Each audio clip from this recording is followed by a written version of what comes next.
Baik, Assalamualaikum warahmatullahi wabarakatuh. Perkenalkan, saya Kirana Ramadhani dengan NIM 2504050101019. Nah, pada video kali ini saya akan menjelaskan rangkuman dari pertemuan pertama hingga pertemuan ketujuh. Nah, materinya yang pertama itu adalah fonologi. Fonologi adalah ilmu yang mempelajari tentang bunyi bahasa secara abstrak dan fungsional. Nah, ilmu ini tidak hanya mempelajari bagaimana bunyi dihasilkan, tetapi juga bagaimana bunyi-bunyi tersebut disusun dalam sistem bahasa. Nah, contohnya yaitu dalam bahasa Indonesia, bunyi T dan D adalah bunyi yang berbeda secara fungsional. Jika kita mengucapkan tari dan dari, perbedaan bunyi pertama mengubah makna kata secara total. Inilah yang menjadi fokus kajian fonologi. Nah, yang kedua adalah klasifikasi bunyi.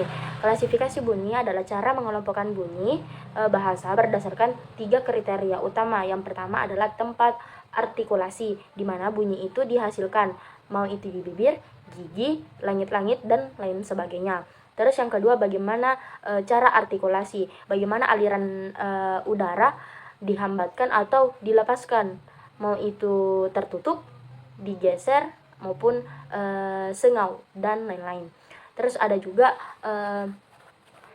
ada tidaknya getaran pita suara, bunyi bersuara atau vokal dan konsonan bersuara dan tidak bersuara. Nah, contohnya bunyi B adalah konsonan bila bial. Keduanya berasal dari bibir dan ditutup dan bersuara pita suara bergetar. Sedangkan bunyi P memiliki tenggal dan cara yang sama tetapi tak bersuara. Yang ketiga adalah suprasegmental, adalah unsur bunyi yang melampaui satuan fenom tunggal. Unsur ini mempengaruhi makna pada tingkat kata, frasa, atau kalimat yang termasuk ke dalam suprasegmental. Nah, kalimat yang termasuk dalam suprasegmental yakni adalah tekanan, nada, durasi, dan intonasi. Contoh kalimat dalam bahasa Indonesia, kamu sudah makan. Nah, jika didengarkan dengan intonasi naik dan di akhir, berarti itu adalah sebuah pertanyaan. Jika didengarkan dengan intonasi datar atau turun, itu berarti pernyataan. Kamu sudah makan. Nah, perbedaan ini bukan karena pesan dibagi kemanapun arah suprasegmental. Yang keempat adalah fonem. Fonem adalah satuan bunyi terkecil yang dimana dapat membedakan makna kata. Fonem ditata di antara garis miring dalam satu bahasa.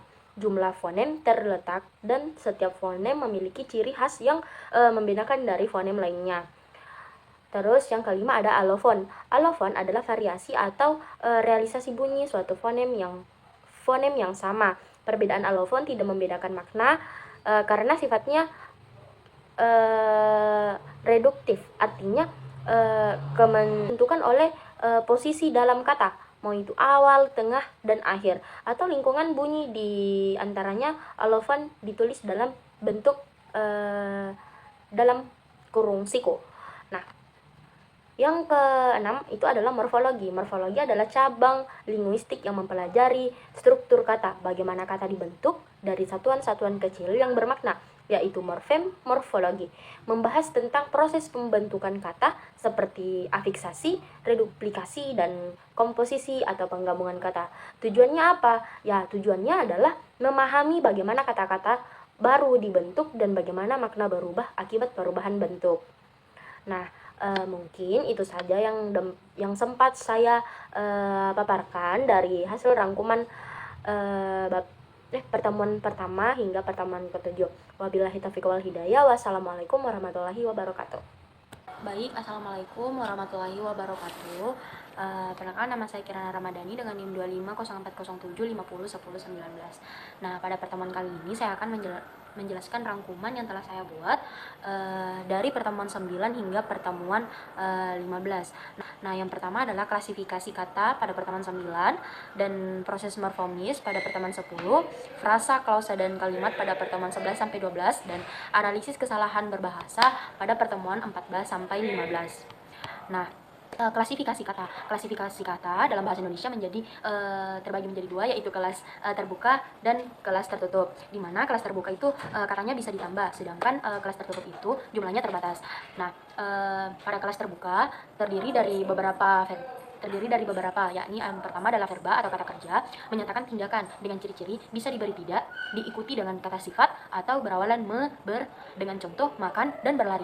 Setelah itu ada nomira atau kata benda, menyebut benda, orang, konsep, ciri-cirinya bisa diikuti yang dengan terus kata sifat diingkari bukan, contoh buku dan pemuda. Terus ada adjektiva, yakni kata sifat menyatakan sifat dengan ciri bisa diberi sangat, paling atau contohnya adalah indah, tinggi. Setelah itu ada kelas tertutup, di mana ada adverbia, yakni menerangkan kata lain seperti sangat, tidak, dan pernah. Terus ada preposisi, kata depan, di, ke, dari, dan konjungsi, kata sambung, dan, atau, karena. Setelah itu ada artikula, kata sandang, si, sang, dan para. Setelah itu ada interjeksi, kata seru, aduh, waduh, wah, ayo. Ada numeralia dengan kata bilangan satu, pertama, dan selusin. Nah, setelah itu ada proses morfemis. Nah, pada proses morfemis ini ada kata imbuhan atau afiksasi. Nah, pada afiksasi terbagi menjadi 4. Yang pertama adalah prefiks dengan kata awal seperti belajar dan mengurus. Terus yang kedua ada sufiks, yakni kata akhir seperti wartawan dan bukumu. Setelah itu ada konfiks, awal dan akhir, melakukan, kelihatan. Nah, ada juga infiks, kata tengah seperti gerigi dan telunjuk. Setelah itu ada reduplikasi atau pengulangan, terbagi menjadi beberapa juga. Apabila utuh, contohnya rumah. Apabila sebagian, tetangga, dari kata tangga. Setelah itu berubah bunyi seperti bolak-balik. Terus berimbuhan, mobil-mobilan, dimana kata imbuhannya itu ada di akhir mobilan. Nah, setelah itu ada makna, menyatakan jamak, intensitas, berbalasan, atau ketidakpastian. Setelah itu ada juga yang ketiga, kompositum atau kata majemuk, di mana kata majemuk ini gabungan dua kata yang membentuk makna baru dengan ciri tidak bisa disisipi, tidak bisa dibalikan. Contohnya rumah sakit, kereta api, dan kambing hitam. Setelah itu ada frasa, klausa, dan kalimat. Nah, pada frasa menurut KBBI, frasa adalah gabungan dua kata atau lebih yang bersifat non-prediktif. Artinya frase tidak memiliki unsur subjek, predikat yang jelas. Frase hanyalah kumpulan kata yang belum membentuk pernyataan lengkap. Dengan contoh, gunung tinggi tidak ada subjek, predik, hanya benda dan sifat. Terus ada yang kedua ada di rumah dengan kata depan dan kata benda. Setelah itu ada juga sedang makan, di mana hanya ada keterangan dan kata kerja. Setelah itu klausa. Klausa adalah satuan gramatikal yang berupa kelompok kata yang bersifat prediktif, artinya memiliki subjek dan predikat. Namun berbeda dengan kalimat. Klausa belum memiliki intonasi final, biasanya diucapkan sebagai bagian dari kalimat yang lebih panjang. Contohnya, saya makan. Saya adalah subjek, makan adalah predikat.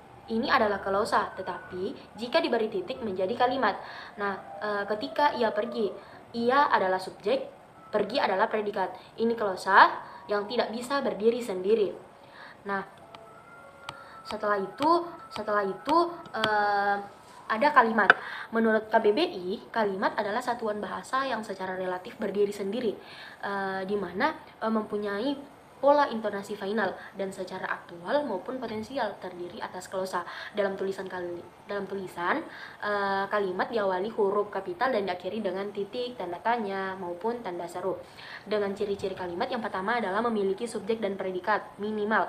Nah, yang kedua adalah diawali huruf kapital, yang ketiga diakhiri tanda baca final, titik, seru, dan tanya. Terus yang keempat, mengandung intonasi akhir, nada naik atau nada turun pada saat diucapkannya. Setelah itu yang kelima, yang terakhir, dapat berdiri sendiri secara bermakna. Nah, selanjutnya adalah analisis kesalahan berbahasa. Kesalahan berbahasa adalah penyimpangan dari kaidah bahasa Indonesia yang baik dan benar. Dengan jenis kesalahan yang pertama adalah lapses, di mana lapses ini adalah salah ucap atau salah tulis karena tidak sengaja. Terus yang kedua adalah error, melanggar aturan tata bahasa karena belum paham. Yang ketiga adalah mistake, salah pilih kata untuk situasi tertentu. Baik, mungkin saja itu yang sempat saya sampaikan pada kesimpulan rangkuman materi dari pertemuan 9 sampai 15. See you next time, guys.